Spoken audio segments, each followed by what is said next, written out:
conhecida no livro de Êxodo, no capítulo de número 14. Êxodo 14.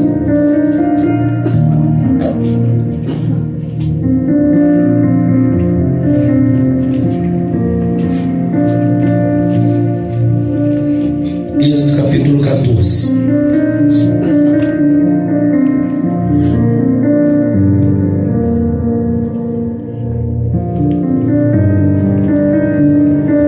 Somente o 14. Êxodo 14, versículo 14 também. Quem achou posso ouvir um amém? Amém. Glória a Deus. Diz assim a palavra: o Senhor pelejará por vós e vós vos calareis. O Senhor pelejará por vós e vós vos calareis. Vamos orar. Senhor nosso Deus e nosso Pai, obrigado, meu Senhor, pela Tua palavra que vai ser ministrada agora aos nossos corações. Fala conosco e usa como canal de bênção. Não aquilo que nós talvez queremos, pretendemos ouvir, mas aquilo que Tu queres para nossas vidas. Que nós possamos não somente ser ouvinte, mas também praticante da Tua palavra. Assim nós oramos, assim nós já Te agradecemos no nome santo de Jesus. Amém. Pode se assentar glorificando a Deus. Amém. Toda a honra e toda a glória é para o nosso Deus. Irmãos, capítulo 14 do livro de Êxodo, autor Moisés. A Bíblia vai dizer que se a gente entrar na história, eu creio que aqui quem desde pequeno frequentava a escola bíblica, as crianças vão lembrar que quem foi Moisés? A luta, né? O propósito que Deus teve na vida de Moisés para que ele um dia viesse a ser o libertador do povo de Israel. No capítulo 14, ao qual a gente lemos, no versículo de número 14 também, a narrativa é que o povo está de frente ao Mar Vermelho. Nós conhecemos bem a história. O povo é liberto, mas a própria Bíblia vai dizer que Deus endurece o coração de Faraó. Faraó liberta o povo, mas logo em seguida ele vai com o seu exército atrás do povo, e a Bíblia vai dizer que eles estão de frente ao Mar Vermelho, e o nome daquele lugar é chamado de Pi-Hahirote, porque eles entram a caminho do deserto e logo encontram esse mar, e eles se perguntam por que eles foram parar naquele lugar. Por que o Senhor deixou eles ir para lá para ficar num beco sem saída? Não é? Eles estão saindo agora da servidão e eles se encontram agora num beco sem saída, porque Pi-Hahirote quer dizer um beco sem saída. E eles estão se perguntando. E quando eles estão perguntando, aí vem Moisés e dá a palavra. O Moisés dá a palavra porque sai da própria boca de Deus. O Senhor pelejará por vós e vós vos calareis. Por quê? Ele fala que o Senhor vai pelejar e vós vos calareis. Porque o povo estava murmurando, porque o povo estava blasfemando, porque eles tinham acabado de sair de um jugo de 400 anos de escravidão, e agora eles estão também de frente ao mar e vê o exército atrás. Irmãos, e o exército está vindo atrás, não é para brincadeira. Ali eles vinham para matar. Já que vocês vão fugir, então a gente vai matar. Já que não serve para ficar como escravo, nós vamos acabar com vocês. Só que mediante essa narrativa, se a gente voltar, porque para a gente entender a história do povo hebreu, né, judeu, a gente vai ter que entender por que aconteceu isso. E se a gente contar a história, é muita história, mas eu quero só contar um pouco da história de Moisés. Moisés está lá porque ele era também descendente de Abraão, e a Bíblia diz que José está ali com o povo. Só que vai se passando os anos e aquele faraó não reconhece José como governador e começa a oprimir aquele povo, e aquele povo vira escravo a passar dos anos. E Deus, ele prometeu que do mesmo jeito que o povo foi lá e virou escravo, mas Deus ia enviar um libertador. E esse libertador seria Moisés. Na época teve a ordem de Faraó para matar toda criança que nascesse homem. E a gente faz um paralelo, parece até que foi na época de Jesus. Porque na época de Jesus também disse que o menino Jesus, o rei Jesus, ia nascer, e vieram por mando de Herodes matar todas as crianças. E na época de Moisés também foi assim, mandaram matar. Só que acontece que mandaram matar, mas aí acontece que umas parteiras lá, porque naquela época o faraó deu um decreto, as parteiras, que se for fazer o parto, olha só, se for fazer o parto, se for homem, vocês acabam com a vida ali mesmo. E olha só, irmãos, parece um decreto de Satanás, né? Manda matar todo menino homem, ou seja, é um que ia ser o libertador do povo, um que ia salvar a vida das pessoas. Aí manda uma ordem para as parteiras matar. Só, irmãos, que quando Deus tem uma promessa na vida, o diabo, ele não pode tocar. A Bíblia diz que as parteiras, Moisés nasce e elas não matam.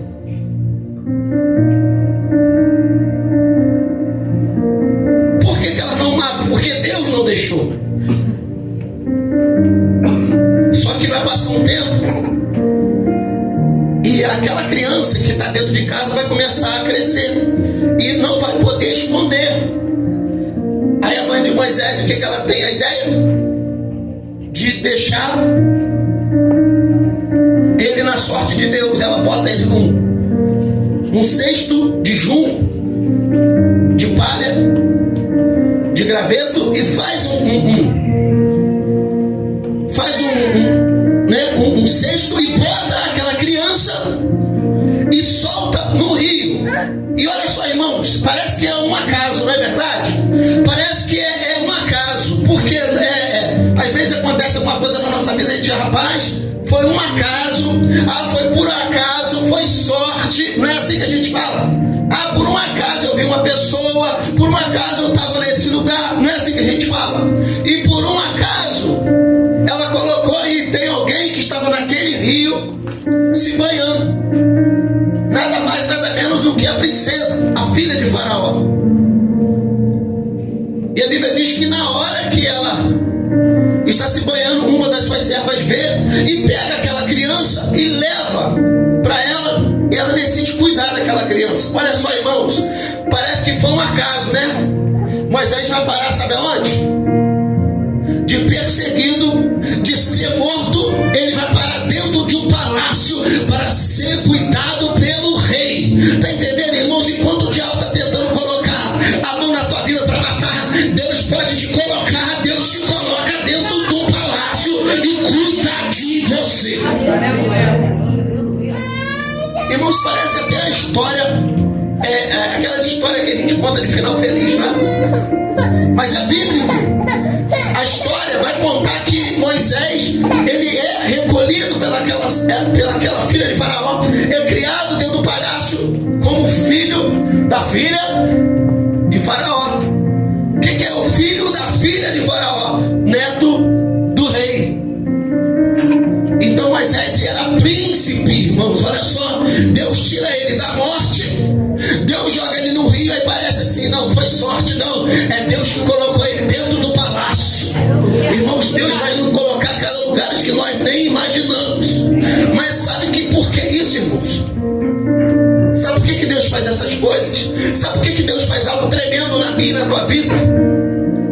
Não é para me engrandecer, não é para te engrandecer, não. É para o propósito dele ser cumprido na minha e na sua vida e na vida de pessoas. Moisés, ele foi colocado no palácio, não foi para o seu bel prazer, não foi para a sua autoestima, não foi para jogar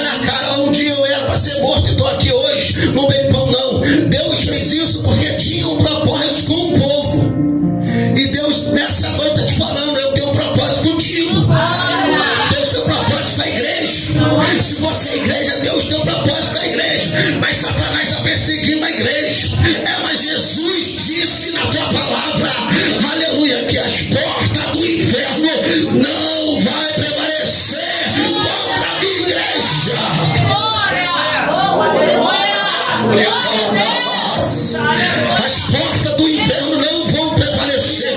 O diabo não prevalece na minha e na tua vida, porque nós somos de Deus. Nós temos um Deus que tem um propósito na minha e na tua vida, igreja. Glória a Deus, aleluia. Irmãos, era para acontecer tudo com Moisés naquele rio. Era para crocodilo comer. Era para o junco, aquele cesto virar. Era para cair e morrer afogado. Mas a Bíblia diz que a mão do Senhor estava sobre ele. E colocou ele num lugar aonde ele tinha que estar. Não foi por um acaso. E ele vai para o palácio. E é criado. Ele é ensinado. Ele é educado. Ele faz algo que, irmãos, os historiadores vão dizer, não na Bíblia. A Bíblia vai somente falar que ele foi criado como filho da filha de Faraó, que é um príncipe. Mas o príncipe, ele era estrategista de guerra. O príncipe, ele comandava guerras também. E isso Moisés fazia na época. Aí você fala assim, poxa, Deus pega ele para virar estrategista de guerra, para ele ir para o palácio e ficar no bem bom, para comer dos manjares do rei. Não. Não foi só para isso. Entenda uma coisa, irmãos. Moisés vai para lá. Moisés aprende tudo isso. Moisés está no bem bom, sim. Mas Moisés também tem as suas lutas, porque ele vai para a guerra, vai para a luta, e a Bíblia diz que ele vence. Os historiadores vão dizer que Moisés ele ia para a batalha, ele tinha estratégia e vencia. Eu já contei aqui que o historiador nas histórias dos hebreus vai contar que ele soltava uns pássaros grandes, como se fossem aqueles gaviões, e tinha cobras voadoras na época. E aquelas cobras voadoras, eles tinham aquilo como arma, o inimigo. E só que se eles viessem pela frente, tinha eles como combatentes, só que por detrás eles não davam bem, porque tinha essas cobras voadoras. Aí Moisés, na estratégia, fala assim, não, vamos criar esses gaviões gigantes para comer essas cobras que tem asa, e a gente ataca eles por lá. E a Bíblia, os historiadores vão dizer que ele faz isso, e ele foi bem sucedido naquela guerra, nas suas guerras, porque isso ele aprendeu como estrategista de guerra. Aonde ele aprendeu? No palácio. Irmãos, por que eu estou falando isso? Pastor, eu não estou entendendo por que eu vou ser estrategista de guerra. Por que eu vou aprender isso? Irmãos, entenda uma coisa. Quando você faz algo, você não entende hoje. Quando você se especializa em algo, você não entende hoje. Quando você faz um curso hoje, você não entende hoje. Quando você faz um negócio hoje, você fala, pô, mas por que eu estou fazendo isso? Quer ver só um exemplo? Na época eu comecei a fazer um seminário, e a pessoa falou assim, vai ser pastor? Eu falei, não, nem jamais, não quero, não é isso. Então por que estou estudando? Eu quero estudar para conhecer. Oséias 6,3 fala que conheçamos e prossigamos em conhecer o Senhor. Então é bíblico a gente querer estudar, querer aprender, não é isso, irmãos?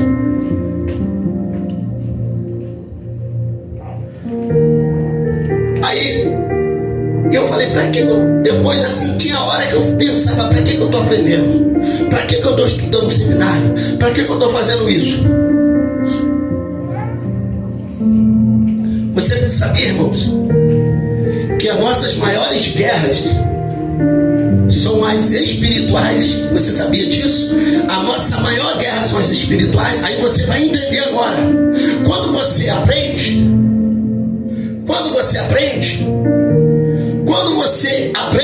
como foi lido aqui hoje na palavra devocional pela pastora Kay, que quando a gente aprende é um sinal que a gente está praticando. E aí a nossa casa é semelhante à casa que foi edificada sobre a rocha. A nossa vida fica na rocha, não cai. Vem tempestade, vem aquilo tudo, mas não cai, porque está firmada na rocha. Então quando a gente aprende, a gente fica firmado na rocha. Quando a gente aprende, não cai. Pode inventar, pode acontecer, a gente fica firmado. Está entendendo por que você às vezes faz alguma coisa, você aprende? Moisés aprendeu, irmãos, sabe para quê? Depois de muitos anos,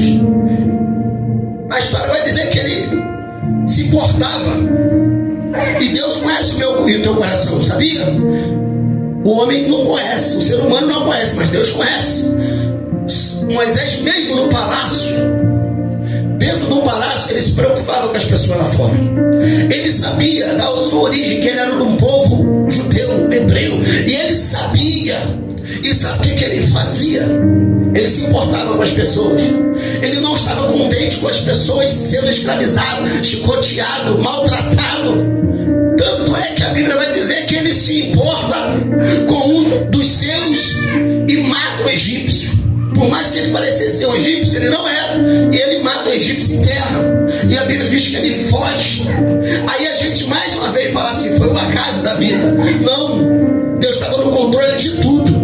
Ele vai para um deserto chamado Midian, e lá ele conhece a sua esposa chamada Zípora, casa, tem filhos, tem o seu sogro Jetro, que ali dá orientações, ensina ele, dá conselhos sábios. Irmãos, uma coisa que a gente aprende é quando a gente tem uma pessoa sábia, uma pessoa de idade que dá conselho, amém, é muito bom para mim, para a tua vida, para crescimento. E Moisés, na tua trajetória foi assim mesmo, que ele aprendeu no palácio, ele também aprendeu com o teu sogro.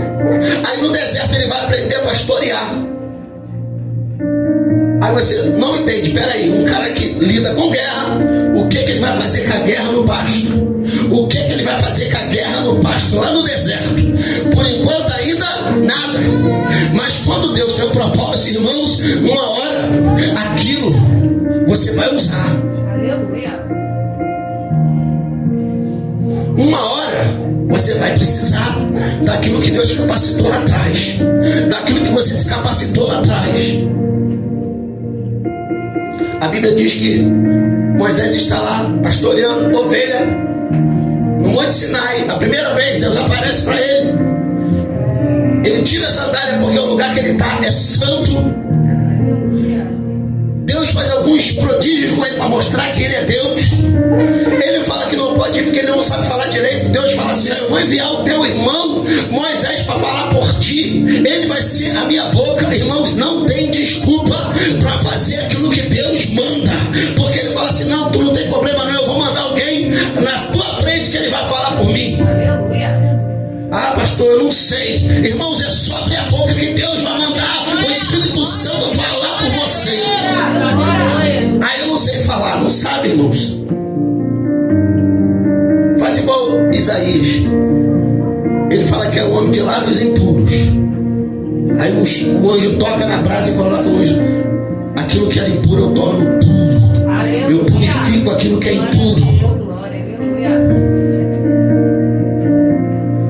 Aí sabe o que vai acontecer? Moisés, ele vem para Faraó e fala no nome de Deus, faz os prodígios. Ele tem um cajado na mão agora. Moisés até então, ele está com um cajado que ele está apacentando as ovelhas. Só que engraçado, irmãos, o cajado que ele está apacentando as ovelhas é o mesmo cajado que Deus vai usar para transformar em cobra, para transformar em cajado novamente, para engolir a cobra que Faraó ele tinha feito uma cobra, e Deus, através de Moisés, o cajado dele engole aquela cobra para dizer assim, o meu poder é maior que o seu. Olha só, tudo no cajado. Moisés está no cajado no deserto para tosquenejar a ovelha. Só que agora, lá com o Faraó, ele vai usar de autoridade. Está entendendo, irmão? Você não entende porque Deus te dá um cajado lá, mas agora você vai entender porque o teu cajado é aqui. Esse mesmo cajado, aleluia, fez prodígios e milagres, a qual a gente acabou de ler, Êxodo capítulo 14. Eles estão de frente ao mar e o povo está murmurando, por que trouxeste nós aqui? Por que trouxeste nós aqui, Moisés, para morrer? Não é promessa? É, mas o povo está murmurando. Não é promessa, irmãos, que Deus vai libertar? É, mas o povo está reclamando. É promessa, mas o povo está... Sabe por que o povo está murmurando, gente? Você sabe por que o povo está murmurando? Peraí, Moisés não tirou o povo do Egito. Moisés tirou o povo do Egito. Egito, sim ou não, igreja? Sim. Ele tirou com o seu braço forte, que é o do Senhor. Só que o difícil, fala assim, ó, repita comigo, é difícil sair do Egito.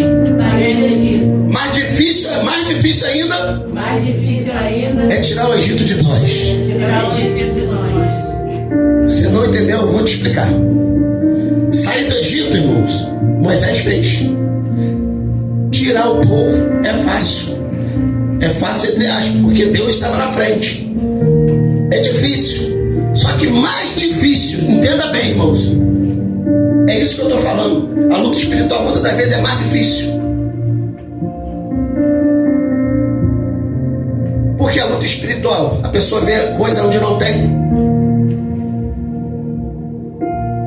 Vê coisas onde não tem. Eu te provo na Bíblia que a pessoa vê coisas onde não tem. E é um fantasma. Não existe fantasma. As crianças aí acreditam em fantasma? A Bíblia diz que não. Mas a gente acredita. Até o discípulo, aí é bíblico, porque até o discípulo gritaram, é um fantasma, mas quem vinha andando por cima das águas era o próprio Jesus. Mas eles gritaram, é um fantasma, e gritaram de medo, apavorado, um monte de homem gritando de medo. É um fantasma, meu Deus, é um fantasma. Por quê? Esse fantasma, o medo inibe e traz frustração na minha, na tua vida. O medo vai gerar incredulidade nas pessoas. O medo vai fazer você retroceder. Tem gente que fala assim, vai, eu tô com medo. E a pessoa, às vezes a pessoa pega na mão, não, eu vou contigo. E pronto. É o que? Um simples medo. Parece que é um simples medo, mas é algo que te derruba, é algo que te paralisa, é algo que te deixa paralisado.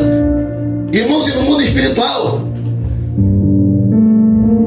é uma grande coisa para o mundo espiritual, no mundo das trevas, te paralisar. A Bíblia vai dizer que tinha um homem, ele tinha uma das mãos mirrada, ressequida, diz a palavra.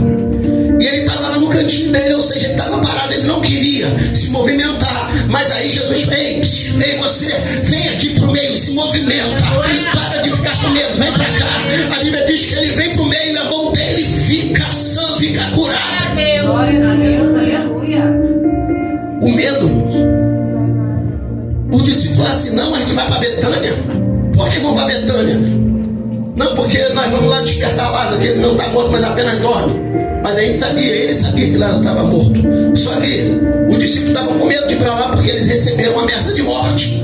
Só que se eles ficassem com medo e não fossem irmãos, se Jesus também ficasse com medo e não fosse, eles não iam realizar o milagre da ressurreição de Lázaro. Está entendendo que o teu medo te paralisa e você podia ter muita vitória e talvez o teu medo te paralisou? Eu já vi pessoas falar assim, rapaz, eu já perdi oportunidade porque eu tive medo. Aí eu não tenho essa coragem não, eu queria ter essa coragem. Eu já perdi muita oportunidade porque eu tive medo. Não é assim na nossa vida?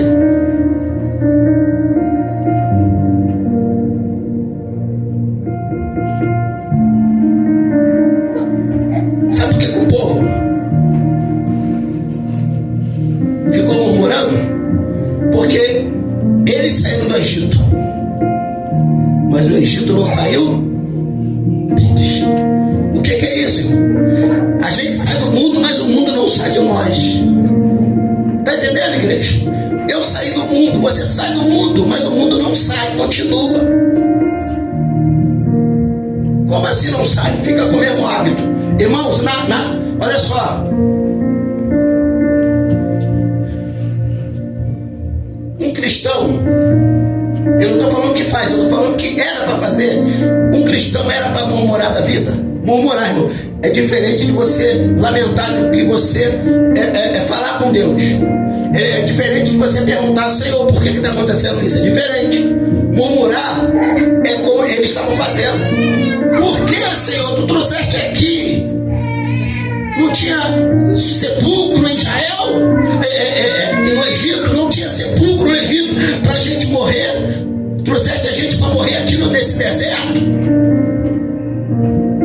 Irmãos, eles vão reclamar de tudo. Eles vão reclamar do miserável pão. Eles falam assim, a gente fica comendo só esse miserável pão. O pão que alimenta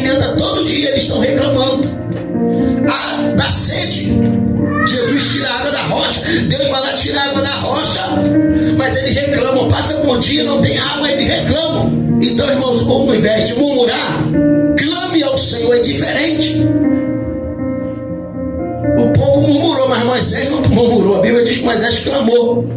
Tanto que a palavra é: Moisés, por que tu clamas a mim? Moisés clamou, mas o povo murmurava. Diz ao povo de Israel que marche. Sabe por que o povo murmura, irmão? Porque está com o Egito impregnado, está com o Egito na pele. É o famoso: vai dar tudo errado, dá certo nada. Porque aconteceu, irmãos. Não é porque a coisa não aconteceu como eu e você nós queremos, não é por isso que deu errado. Está entendendo? E eu tenho prova disso. Eu orei, meu filho está aqui comigo hoje? Não, eu tenho um filho que não está. Mas deu tudo errado, irmão. Não deu tudo errado. É a vontade de Deus. A vontade de Deus, ela que vai sempre prevalecer na minha e na sua vida. Sabe por que a vontade de Deus vai prevalecer? Porque a própria palavra vai dizer que a vontade de Deus, ela é boa, ela é perfeita e ela é agradável.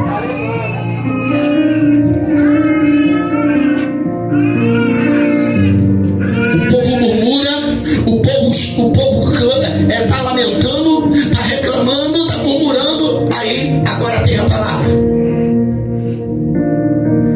Moisés dá uma palavra para o povo. Está reclamando? Está reclamando? Está reclamando?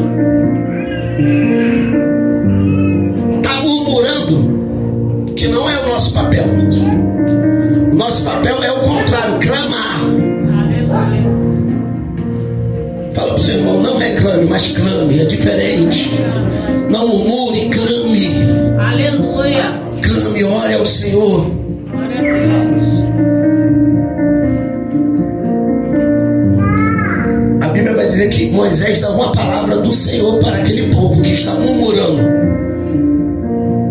Versículo 14. O Senhor pelejará por vós. E ele continua: e vós vos calareis. Ou seja, Deus vai dar uma vitória para aquele povo, que o povo vai ficar quieto. Sabe por quê? Porque sabe o que cala uma pessoa que está reclamando, irmãos? Só quando ela vê o resultado, sim ou não? Só que Deus não vai fazer porque a pessoa está reclamando. Ele está fazendo porque ele falou: Moisés está clamando. Por que clamas a mim? Diz ao povo de Israel que marche. Aí agora, irmãos, a Bíblia diz que o Senhor pelejará por vós. Sabe quem que peleja por você? É Deus. Sabe quem que guerreia as tuas guerras? É Deus. Sabe quem que está batalhando por você? É Deus. Aleluia. Sabe quem está na fornalha contigo? É Deus. Quem está na copa do leão é Deus. Quem está, aleluia, no mar agitado, que está no barco balançando para lá e para cá, quem está no barco é Deus. Aleluia. É Ele que peleja por vós. E a Bíblia diz: quem reclama, ele diz: vós vos calareis, porque ele está pelejando, irmãos. Tem um Deus pelejando por você nessa hora. Tem anjo do Senhor pelejando por você nessa hora. Tem anjo batalhando, aleluia, sua batalha nessa hora. Glória a Deus. Aleluia, Jesus.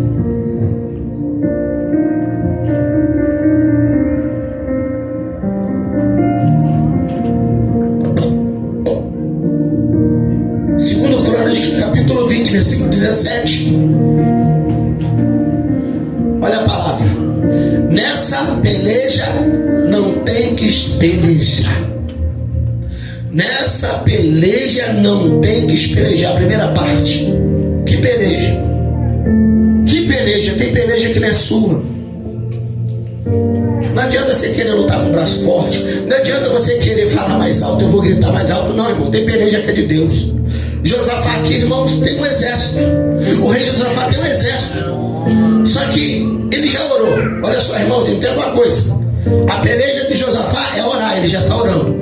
A peleja de Josafá é jejuar, ele está jejuando. Aí Deus está perguntando, tu está orando? Tu está jejuando? Então escuta só o que Deus tem para você nessa noite. Josafá está orando, Josafá está jejuando, Josafá está adorando a Deus, está entoando cânticos a ele. Aí ele fala assim, então agora a peleja não é tua, essa peleja tu não tem que pelejar, essa peleja é minha. Aí ele fala assim, ó, fica de pé e vê de hoje o livramento que o Senhor vai te dar. Fica de pé, aleluia. Ele está falando, fica de pé, não é prostrado, não é deitado, não é cansado, é de pé, porque tu vai ver o livramento que o Senhor vai te dar. Irmão, quem tem visto o livramento de Deus aqui? Quem tem visto o escape de Deus aqui? Nós temos visto, oh glória, nós temos visto a mão de Deus. Ah, pastor, está difícil. Irmãos, ninguém disse que está fácil. Mas Deus está contigo. Deus está com a igreja. Deus está com a tua casa. Deus está com a tua família. Deus está contigo. Em nome de Jesus. Ele não disse que ia ser fácil. Mas Ele disse que estaria conosco todos os dias até a consumação do século. Você não está sozinho, irmãos. Você não está sozinha. Você não está sozinho.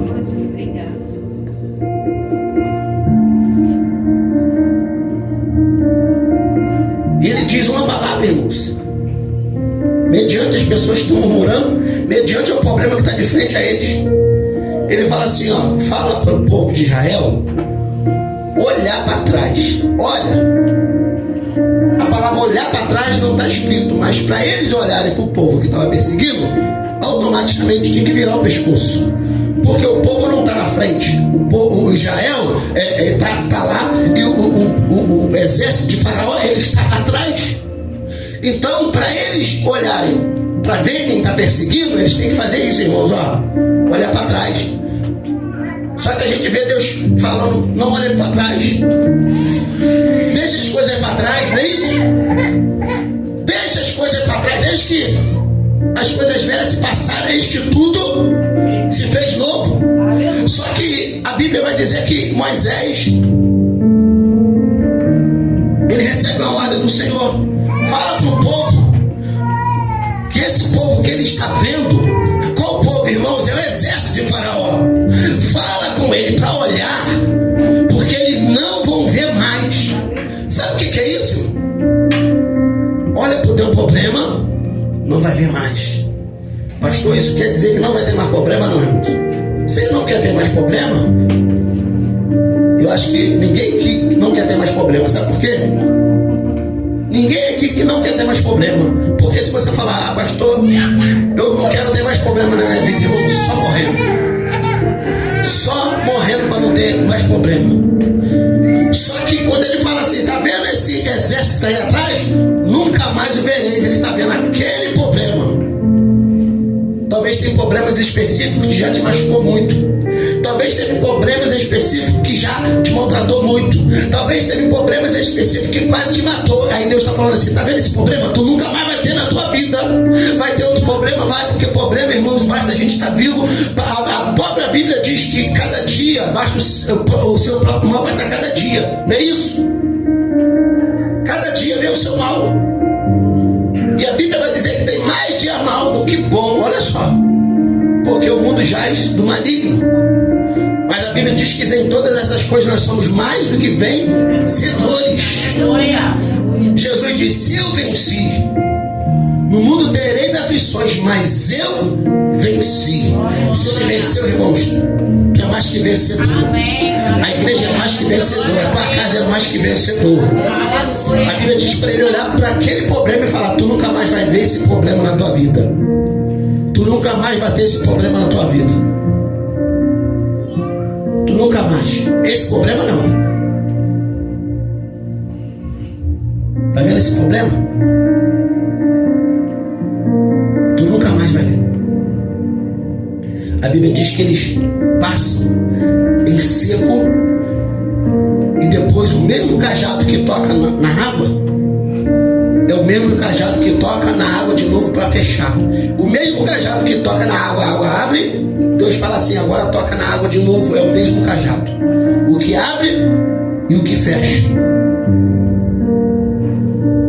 Sabe o que é isso? Cajado simboliza autoridade.